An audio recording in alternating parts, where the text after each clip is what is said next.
Good morning everyone. Welcome in Unique School Sikar. In previous class we were studied about the law of chemical combination. The law of chemical combination की study अपन previous class में कर रहे थे. Proposed by Antoine L. Lavoisier and J. L. Proust. Okay. In next, two laws given by Antoine L. Lavoisier or J. L. Proust. First, the law of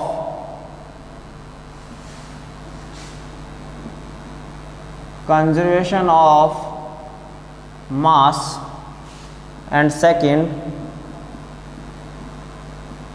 the law of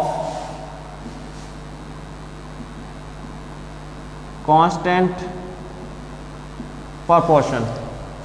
okay, first जो law है, इस first law की study अपन previous class में कर चुके हैं, but फिर भी मैं आपको यहाँ पर एक एग्जाम्पल के थ्रू मैं आपको वापस से लॉ ऑफ कंजर्वेशन ऑफ मास को एक्सप्लेन कर देता हूँ. लॉ ऑफ कंजर्वेशन ऑफ मास में अपन ने क्या कहा था कि law of conservation of mass state that mass neither be created nor be destroyed during a chemical reaction. इसको अपन एग्जाम्पल के बेस पर एक्सप्लेन करते हैं. लाइक है, जैसे कार्बन है, ऑक्सीजन के साथ रिएक्शन करता है और फॉर्म करता है कार्बन डाइऑक्साइड, और किसका फॉर्मेशन करता है? कार्बन डाइऑक्साइड का फॉर्मेशन होता है. तो यहाँ पर देखो, कार्बन जो है इसका अपन ने एटॉमिक मास पढ़ा है टेबल में. एटॉमिक मास कार्बन का कितना होता है? 12 है. ऑक्सीजन का कितना होता है? 16. अब 2 मॉलिक्यूल्स हैं यहाँ पर, तो 16 इंटू 2 तो कितना हो गया? 12 plus 32 is equal to 44. Okay, कितना हो गया? टोटल 44 में हो गया. और यहाँ पर देखो, इसका अपन फाइंड करते हैं, तो 12 plus 16 into 2 is equal to also कितने हो गए? 44.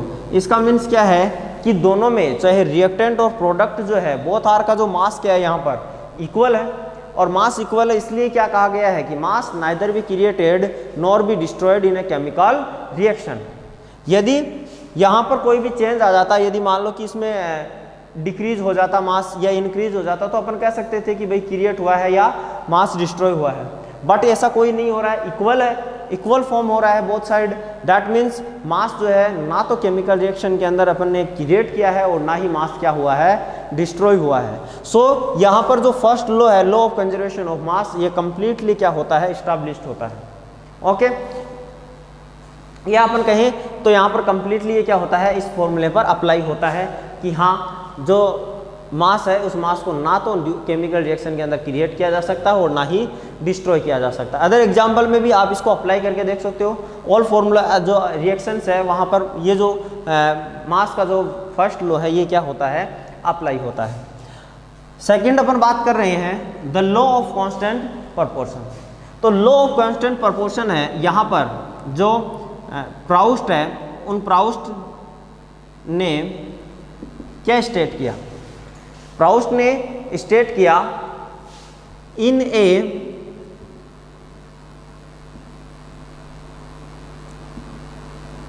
Chemical substance the elements present always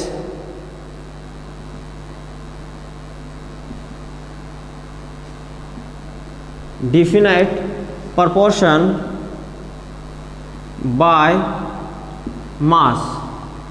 ठीक है, क्या कह रहे हैं प्राउस्ट जो है लॉ ऑफ कांस्टेंट प्रोपोर्शन में कि कोई भी जो केमिकल सब्सटेंस है, उस केमिकल सब्सटेंस के अंदर जो एलिमेंट प्रेजेंट है, वो एलिमेंट किस में प्रेजेंट होते हैं? डिफिनाइट प्रोपोर्शन के अंदर प्रेजेंट होते हैं, कांस्टेंट प्रोपोर्शन में प्रेजेंट होते हैं, चाहे उसका सोर्स कुछ भी हो. Whatever we gain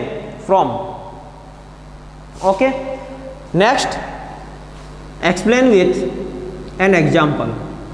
okay, like as CO2 carbon dioxide. यहाँ पर कितने हैं, 2 एलिमेंट हैं, एक तो कार्बन है और सेकंड क्या है यहाँ पर ऑक्सीजन के हैं, मॉलिक्यूल 2। तो कार्बन का मास कितना होता है 12 है, ऑक्सीजन का कितना हो गया 16 × 2 = 32।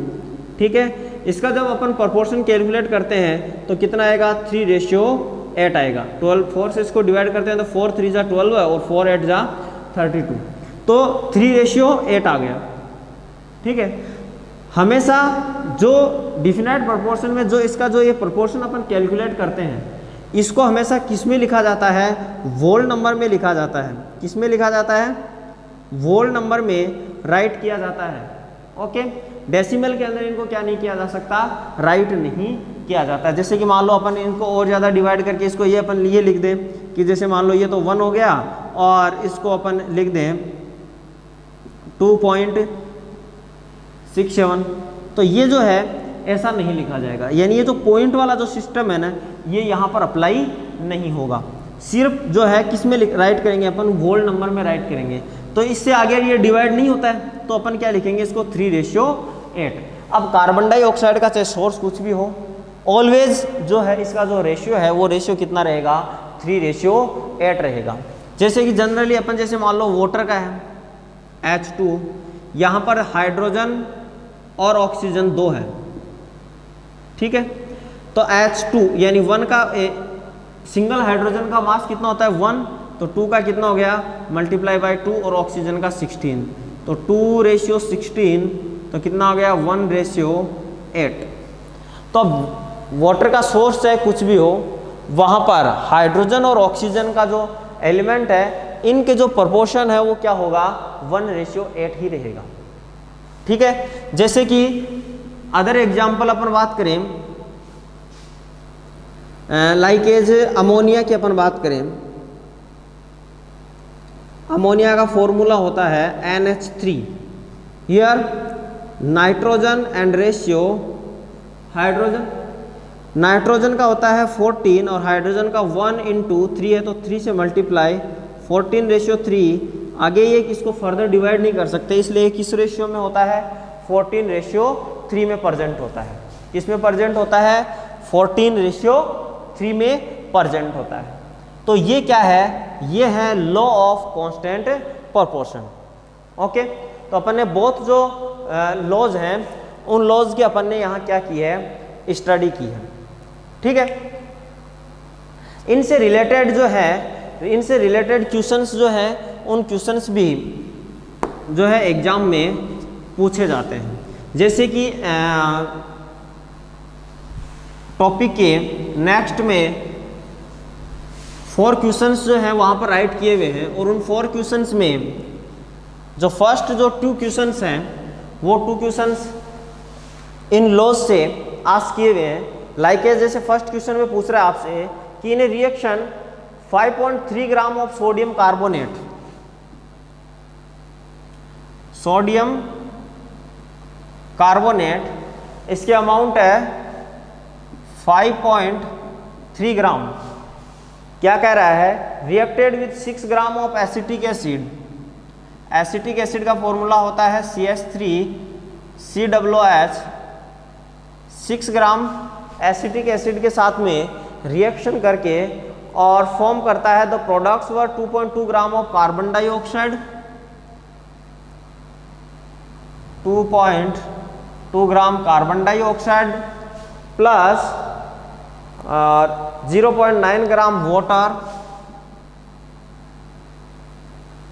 0.9 gram water and 8.2 gram of sodium acetate, CH3COONA इसका नेम है सोडियम एसीटेट। 8.2 ग्राम कितना है 8.2 ग्राम। अब देखो बोथ आर की कैलकुलेशन अपन करते हैं। आगे क्वेश्चन में अपने को कह रहा है show that this observation are in agreement with the law of conservation of mass, कि क्या ये जो राइट किया है ये एग्रीमेंट करता है लॉ ऑफ कंजर्वेशन ऑफ मास के साथ में। तो यहाँ देखो क्वेश्चन में इनको अपन ऐड करते हैं, तो देखो 6 और 5 11.3 ग्राम, टोटल इसका कितना हो रहा है मास 11.3 ग्राम। और यहाँ पर ये जो फॉर्म हो रहा है इसको अपन टोटल कैलकुलेशन कर लेते हैं, तो देखो ये हो गया 3.1 ग्राम और प्लस 8.2 ग्राम, तो ये 8 और 3 11.3 ग्राम। इट मीन्स ये भी 11.3 ग्राम और ये भी क्या हो रहा है 11.3 ग्राम। बोथ आर इक्वल है, दोनों क्या है इक्वल है। ये तो कौन सी साइड है, इसको तो बोलते हैं रिएक्टेंट और इनको क्या बोलते हैं प्रोडक्ट। केमिकल रिएक्शन के अंदर जो पार्टिसिपेट करते हैं उनको तो रिएक्टेंट बोलते हैं और जो फॉर्म होते हैं उनको क्या बोलते हैं प्रोडक्ट बोलते हैं। तो यहाँ पर सोडियम कार्बोनेट और एसिटिक एसिड जो है ये तो क्या है आपस में रिएक्ट कर रहे हैं और रिएक्ट तो इनको बोलते हैं रिएक्टेंट। और यहाँ पर carbon dioxide water and sodium acetate का फॉर्मेशन हो रहा है, इसलिए इसको क्या बोलते हैं यहाँ पर प्रोडक्ट।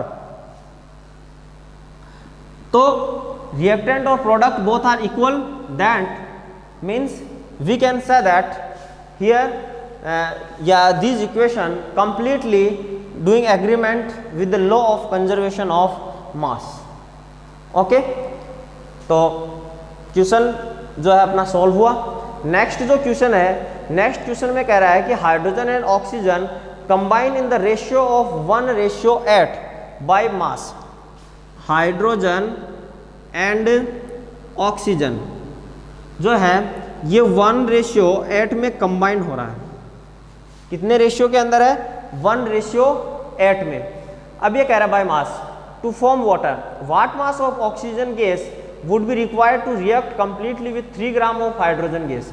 अब ये कह रहा है कि यहाँ पर 1 ग्राम हाइड्रोजन है, देन ये कितने के साथ ऐड हो रहा है 8 ग्राम ऑक्सीजन के साथ में। अब ये कह रहा है कि यदि हाइड्रोजन जो है इसकी अमाउंट को बढ़ा करके यदि 3 ग्राम कर दिया जाए तो फिर जो ऑक्सीजन है इस ऑक्सीजन की अमाउंट जो है अपने को कितनी रिक्वायरमेंट होगी। ओके, तो अपन यहां पर जनरली क्या कह रहे हैं कि 1 ग्राम हाइड्रोजन के लिए रिक्वायरमेंट है 8 ग्राम ऑक्सीजन। ठीक है, तो 3 ग्राम के लिए कितना हो जाएगा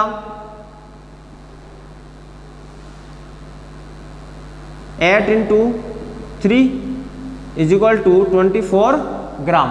और अब आप मैथमेटिकली कैलकुलेशन में करते हो, जैसे फर्स्ट कोई अमाउंट दी हुई आती है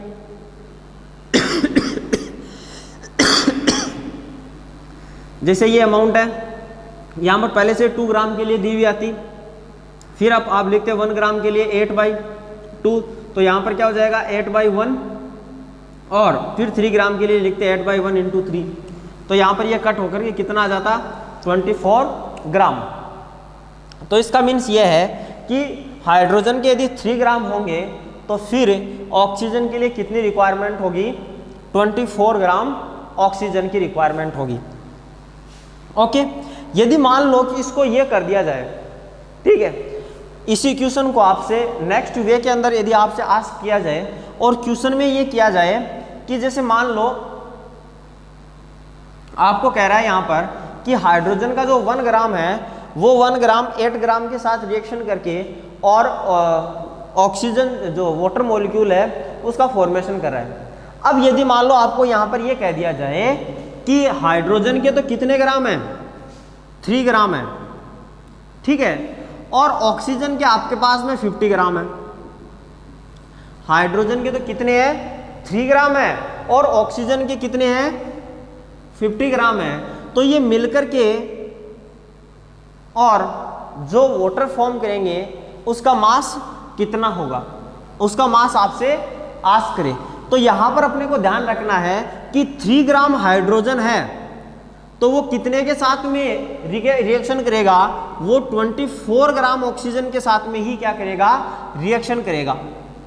अदर जो है ये 50 ग्राम है, इसके जो ऊपर का जो लेफ्ट रह रहा है यानी कि 26 ग्राम जो लेफ्ट रह रहा है वो लेफ्ट ही रहेगा, उसके साथ में वो इसमें क्या नहीं होगा इवॉल्व नहीं होगा। यानी कि यहाँ पर अपन जनरली यदि एमसीक्यू क्वेश्चन में पूछे अपन टोटल लिख देंगे 53 ग्राम, 53 ग्राम फॉर्म हो गया, बट 53 ग्राम नहीं होगा, कितना होगा 3 ग्राम तो ये और 24 ग्राम ये, तो टोटल कितना होगा 27 ग्राम होगा। कितना होगा टोटल 27 ग्राम ही फॉर्म होगा, कितना नहीं होगा 53 नहीं होगा। क्यों नहीं होगा? क्योंकि हाइड्रोजन के जो 3 ग्राम है वो किसके साथ रिएक्शन करते हैं, ऑक्सीजन के 24 ग्राम के साथ में ही रिएक्शन शो करते हैं।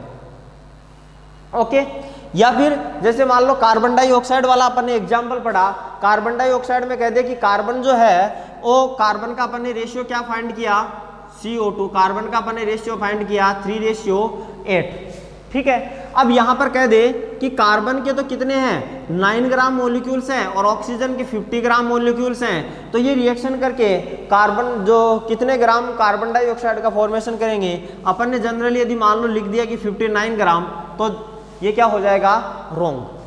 वाई? बिकॉज क्योंकि यहाँ ये 3 ग्राम जो कार्बन है वो 8 ग्राम ऑक्सीजन के साथ में रिएक्शन करता है, तो 9 ग्राम यानी कि ये कितने के साथ में रिएक्शन करेगा 24 ग्राम ऑक्सीजन के साथ में रिएक्शन करेगा, तो टोटल कितना बनेगा 33 ग्राम बनेगा। अब इसके अलावा जो ये 26 ग्राम जो ऑक्सीजन यहाँ लेफ्ट रह रही है वो क्या रहेगी, लेफ्ट ही रहेगी, वो इस रिएक्शन के अंदर क्या नहीं होगी, इवॉल्व नहीं होगी। इस टाइप के जो क्वेश्चंस हैं ये क्वेश्चंस जनरली एग्जाम के अंदर आपसे पूछे जाते हैं। तो अपना जो क्वेश्चन है, दोनों जो बोथ क्वेश्चंस हैं वो बोथ क्वेश्चंस यहाँ पर अपने कंप्लीट हुए। अदर जो नेक्स्ट जो 2 क्वेश्चंस हैं वो एटॉमिक थ्योरी से क्वेश्चन है, और एटॉमिक जो थ्योरी है, एटॉमिक थ्योरी की अपन ने स्टडी यहाँ पर अभी नहीं की है। नेक्स्ट क्लास में अपन एटॉमिक जो थ्योरी है उस एटॉमिक थ्योरी की अपन डिटेल में स्टडी करेंगे। तो अपने जो बोथ जो लॉ ऑफ कॉम्बिनेशन थे, law of chemical combination, first law of conservation of mass और second law of constant proportion, both are completed here. I repeated the both laws of chemical combination. First, the law of conservation of mass states that mass neither be created nor be destroyed during a chemical reaction, और second, जो law of constant proportion है वहाँ पर J L Proust states that in a chemical substances the elements present in always a definite proportion by mass, ठीक है। किस में present होते हैं, डिफिनाइट प्रपोर्शन में। किसके डिफिनाइट प्रपोर्शन में, मास के डिफिनाइट प्रपोर्शन के अंदर एलिमेंट्स जो है वो प्रेजेंट होते हैं। ओके, तो यहाँ पर जो सिर्फ अपने को ध्यान में रखना है वो क्या ध्यान में रखना है, प्रपोर्शन का ध्यान रखना है। अपने को प्रपोर्शन को कैलकुलेट करके ही वहाँ पर अपने को फाइंड करना है। और जनरली यदि अपन देखें तो इस क्वेश्चन को अपन डायरेक्टली भी क्या कर सकते हैं, सोल्व करते हैं। यदि ये मेथड यूज में ना ले तो डायरेक्टली भी अपन सोल्व कर सकते हैं। अपने को पता है कि हाइड्रोजन और ऑक्सीजन का जो है रेशियो कितना होता है, 1:8 होता है। अब आपसे क्वेश्चन में कह रहा है कि हाइड्रोजन के 3 ग्राम कर दिए जाएं, तो ऑक्सीजन के इसको 3 से मल्टीप्लाई कर दिया तो इसको भी क्या कर दो, 3 से मल्टीप्लाई कर दो, तो कितना आ जाएगा आंसर 24 ग्राम आ जाएगा। यदि यहाँ पर इसको जैसे मान लो कार्बन और ऑक्सीजन का दिया है कि ये 3:8 में प्रेजेंट होते हैं, ये तो अपने को पता है। अब ये कह दे कि इसको 9 ग्राम कर दिया जाए, तो इसको मतलब इसको कितने से मल्टीप्लाई किया, 3 से मल्टीप्लाई किया, तो इसको भी क्या कर दो 3 से मल्टीप्लाई कर दो, तो ये कितना आ गया इसका 24 ग्राम आ गया। तो इस टाइप से अपन क्या कर सकते हैं, इन क्वेश्चंस को सोल्व कर सकते हैं। तो जो दोनों लॉज ऑफ केमिकल कॉम्बिनेशन है बोथ, वो आपको अंडरस्टैंड हो गए होंगे, समझ में आ गए। यदि फिर भी आपको यहाँ से कोई डाउट है तो डाउट को आप कमेंट बॉक्स में शेयर कीजिए। आपका जो डाउट जो है उस डाउट को आपको वहीं पर क्या कर दिया जाएगा, क्लियर। प्रीवियस क्लास में जो भी टेबल आपको मैंने मैडअप करवाई थी उस टेबल को आपको कंप्लीटली वो आपके कंसिडर हो गई होगी, और यदि नहीं हुई है तो आप उसको रिपीट करते रहना है। रिपीट करने से जो एटॉमिक मास है और जो सिंबल है, जो एलिमेंट्स नेम है, वो एलिमेंट्स नेम्स कंप्लीटली आपको क्या हो जाएंगे, लर्न। ओके, नेक्स्ट क्लास के अंदर अपन बात करेंगे एटॉमिक थ्योरी की, यानी जो लॉ ऑफ केमिकल कॉम्बिनेशन है। अब इनके बाद में यहाँ पर एक प्रॉब्लम क्रिएट हो गई कि जो लॉज ऑफ केमिकल कॉम्बिनेशन है ये तो दे दिए, बट प्रॉब्लम साइंटिस्ट के सामने ये फेस हो गई कि इनका कोई अप्रोप्रिएट एक्सप्लेनेशन जो है वो अप्रोप्रिएट एक्सप्लेनेशन इनका नहीं मिला। अब जब इनका कोई अप्रोप्रिएट एक्सप्लेनेशन नहीं मिला तो उसके बाद में इनके बारे में जो एक्सप्लेनेशन था वो एक्सप्लेनेशन जो है वो जॉन डाल्टन ने अपनी एक बेसिक थ्योरी के द्वारा इनको रिप्रेजेंट किया। और वो जो बेसिक थ्योरी है उस बेसिक थ्योरी को कहा जाता है एटॉमिक थ्योरी, जो कि जॉन डाल्टन ने 1808 के अंदर पोस्टुलेटेड की थी। उस एटॉमिक थ्योरी की जो डिटेल स्टडी है वो डिटेल स्टडी अपन नेक्स्ट क्लास के अंदर फाइंड करेंगे, अपन उसके बारे में स्टडी करेंगे। Till then thanks for watching this video.